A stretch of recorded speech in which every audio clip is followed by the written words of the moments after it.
Hi friends, எல்லாம் நல்லா இருக்கீங்களா? நான் ரொம்ப நல்லா இருக்கேன். நீங்களும் ரொம்ப நல்லா இருப்பீங்க அப்படின்னு தான் நான் நம்புகிறேன். இன்றைக்கி நான் செல்ஃப் க்ரூமிங் பற்றி தான் சொல்ல போகிறேன்.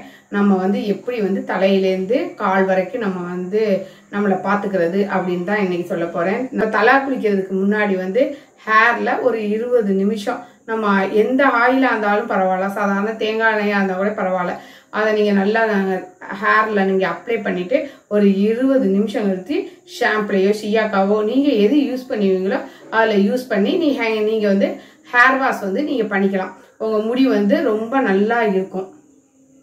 இடையில நீங்கள் ஹேருக்கு ஏதாச்சும் ஹேர் பேக் நீங்கள் போடுற மாதிரி இருந்தால் கூட நீங்கள் ஹேர் பேக் கூட நீங்கள் போட்டுக்கலாம். முடியை இது மாதிரி நீங்கள் வச்சு நீங்கள் பராமரிச்சுக்கோங்க. அதுக்கப்புறம் பார்த்தா நம்ம ஐப்ரோவுக்கு வருவோம். ஐப்ரோ பார்த்தீங்கன்னா அன்ஈவனாக இருக்கும் எல்லாத்துக்குமே. ஐப்ரோ நம்ம ஃபஸ்ட்டு ஐப்ரோவை அழகாக த்ரெட் பண்ணிக்கணும். த்ரெட் பண்ணால் அதுவே நம்ம ஃபேஸுக்கு ரொம்ப நல்லா அழகாக நம்மளை காட்டும். சில ஃபேஸில் ஒவ்வொருத்தவங்களுக்கும் ஒவ்வொன்று அழகு. சில பேர்த்துக்கு கண் ரொம்ப அழகாக இருக்கும், ஐலேஷஸும் ரொம்ப அழகாக இருக்கும். அவங்களாம் என்ன பண்ணலாம்னா ஐப்ரோ எடுத்தாங்க அப்படின்னாவே ஃபேஸ் அவ்வளோ சூப்பராக அழகாக இருக்கும். அவங்களாம் ஐப்ரோ எடுத்துக்கலாம். ஐப்ரோ இல்லாதவங்க என்ன பண்ணலாம், லைட்டாக விளக்கெண்ணெயை நீங்கள் நைட் நீங்கள் அப்ளை பண்ணினா உங்களுக்கு ஹேர் க்ரோத் ஆகும். அது மாதிரி ஃபேஸில் உள்ள ஹேர்லாம் சில பேர்த்துக்கு ரொம்ப பேர்த்துக்கு ஃபேஸில் ஹேர் இருக்கும். அவங்க என்ன பண்ணலாம், நீங்கள் வேக்ஸ் பண்ணிக்கலாம். எனக்கு தெரிஞ்சு ரேசர்லாம் போட்டு பண்ணுறாங்க. எனக்கு தெரிஞ்ச வரைக்கும் அது சேஃப் கிடையாது. அதுக்கு வேக்ஸ் எவ்வளவோ தேவலாம். நீங்கள் வேக்ஸ் அப்ளை பண்ணி நீங்கள் வேக்ஸ் எடுத்துக்கலாம். சில பேர்த்துக்கு வேக்ஸ் பண்ணோன்னா லைட்டாக தடிக்கிற மாதிரி இருக்கும். அது மாதிரி இருக்கவங்க ஐஸ் கியூப் நீங்கள் வேக்ஸ் எடுத்ததுக்கப்புறம் நீங்கள் அப்ளை பண்ணிக்கலாம். நீங்கள் லிப்க்கு பார்த்தீங்கன்னா நீங்கள் லிப் பாம் இது மாதிரி ஏதாச்சும் ஒன்று நீங்கள் அப்ளை பண்ணிக்கலாம். கண்ணுக்கு அதே மாதிரி காஜல் போட்டால் இன்னும் அழகாக இருக்கும். காஜல் நீங்கள் அப்ளை பண்ணிக்கலாம். ரொட்டீன் கிளென்சிங், டோனிங், மாய்ஸ்சரைசிங் அப்படின்னு சொல்லுவாங்க. நீங்கள் அதை யூஸ் பண்ணாவே போதும், உங்கள் ஃபேஸ் ரொம்ப நல்லாயிருக்கும். என்னால் அதெல்லாம் யூஸ் பண்ண முடியாது அப்படின்றவங்க நீங்கள் என்ன பண்ணலாம் அப்படின்னா, குளிக்கிறதுக்கு முன்னாடி நீங்கள் சாதாரண தேங்காய் எண்ணெயை தேய்ச்சிட்டு நீங்கள் குளிக்கலாம். நீங்கள் குளிச்சுட்டு வந்ததுக்கு அப்புறம் நீங்கள் ஃபேஸில் ஏதாச்சும் ஒரு மாய்ஸ்சரைசிங் க்ரீம் இல்லைனா சன்ஸ்க்ரீன் இது யூஸ் பண்ணிக்கலாம். யூஸ் பண்ணிக்கிட்டு நீங்கள் பவுடர் ஏதாச்சும் நீங்கள் அப்ளை பண்ணிக்கலாம். நம்ம வீட்டில் தான் இருக்கிறோம் அப்படின்னு சொல்லிட்டு ரொம்ப பேர் அவங்கள கேர் பண்ணாமே விட்டுடுறாங்க. பார்க்குறதுக்கு ஒரு மாதிரி இருக்குது. அது மாதிரியெல்லாம் இருக்காதீங்க. குழந்தைங்க இப்போ உள்ள குழந்தைங்க எல்லாமே அதை தான் அம்மாங்க ரொம்ப அழகாக இருக்கணும் அப்படின்னு தான் விரும்புகிறாங்க. நீங்கள் வீட்டில் இருக்கிறப்ப காலையிலேயே நீங்கள் குளிச்சுட்டு இது மாதிரி ஃபேஸ் எல்லாம் மெயின்டைன் பண்ணிக்கிட்டு ஒரு சின்ன பவுடர் அடித்து பொட்டு வச்சுட்டு இருந்தாவே போதும். நைட்டி நீங்கள் போடுறதா இருந்தால் நைட்டி போட்டுக்கலாம். அது உங்கள் விருப்பம். நீங்கள் என்ன ட்ரெஸ் போடுறீங்களோ அது போட்டுக்கலாம். லைட்டாக நீங்கள் சென்ட் அடிச்சுக்கிட்டிங்கன்னா இன்னும் கொஞ்சம் நல்லாயிருக்கும்.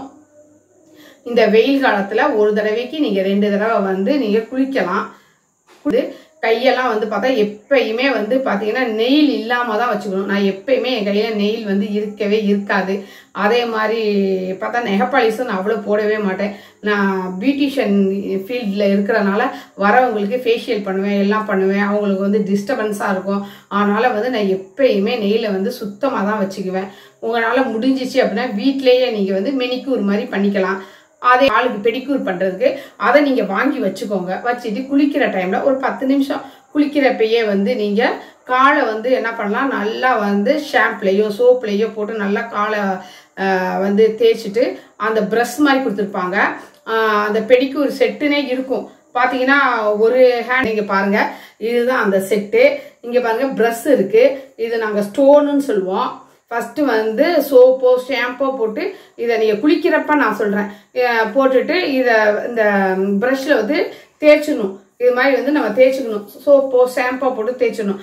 அடுத்தது இந்த ஸ்டோனை வச்சு நல்லா காலில் எல்லாம் தேய்ச்சிடணும். இந்த ஸ்டோனை வச்சு தேய்ச்சிட்டு அப்புறம் இது பாருங்க ஸ்க்ராப் பண்ணுவாங்க. இந்த இதை வச்சுட்டு நீங்கள் கொஞ்சம் ஒரு மாதிரி தூக்கிட்டு இருக்கும் பார்த்தீங்களா நம்ம காலில், அந்த இடத்துல ரொம்ப மைல்டாக தான் தேய்க்கணும். ரொம்ப நீங்கள் அழுத்தியெல்லாம் தேய்க்கக்கூடாது. ரொம்ப மைல்டாக தேய்ச்சிருங்க.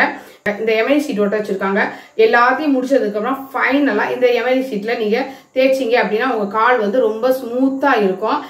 உங்களால பார்லர் போய் வந்து பெடிக்யூர் பண்ணிக்கிட்டீங்கன்னா ரொம்ப ரிலாக்ஸா ஃபீல் பண்ணுவீங்க. அவங்க மசாஜ் எல்லாம் பண்ணி விடுவாங்க. முடியாத பட்சத்துல வீட்டுல வந்து இது மாதிரி வந்து மெயின்டைன் பண்ணிக்கோங்க. ரொம்ப பேர் வந்து ஃபேஸை தான் மெயின்டைன் பண்றாங்களே தவிர காலை வந்து மெயின்டைன் பண்ணவே மாட்டேங்கிறாங்க. அதனாலதான் சொல்றேன், நீங்க காலையும் வந்து மெயின்டைன் பண்ணுங்க. இது மாதிரி வந்து நீங்க பண்ணிட்டு குளிச்சுட்டு வந்ததுக்கு அப்புறம் கொஞ்சம் ஈரத்தை எல்லாம் தொடச்சிட்டு உங்களால முடிஞ்சது க்ரீம் இருந்தா நீங்க க்ரீம் அப்ளை பண்ணலாம். க்ரீம் இல்ல மாய்ஸ்சரைசிங் க்ரீமோ இல்ல சாதாரண க்ரீம் இருந்தா நீங்க அப்ளை பண்ணலாம். க்ரீம் இல்ல அப்படின்னா நீங்க நல்லெண்ணெய் இல்ல தேங்காய் எண்ணெயை கூட அந்த காலில் வந்து நீங்க தேய்ச்சிக்கலாம். அது மாய்ஸ்சரைசிங்கா நல்லா இருக்கும் உங்களுக்கு. நீங்க வந்து இதை வந்து இதே மாதிரி நீங்க மெயின்டைன் பண்ணி பாருங்க. உங்களை பார்க்கறதுக்கே ரொம்ப அழகா நீங்க வந்து தனியா தெரியணும். அப்பதான் வந்து ரொம்ப நல்லது. அதுதான் வந்து எல்லாமே விரும்புவாங்க. உங்களுக்கு வந்து நீங்களே வந்து கண்ணாடியில பாக்குறப்ப நம்ம ரொம்ப நல்லா இருக்கமே அப்படின்னு உங்களுக்கே வந்து மனசு வந்து ரொம்ப சந்தோஷமா இருக்கும். அது மாதிரி செஞ்சு நீங்களும் அழகா இருங்க. நன்றி, வணக்கம்.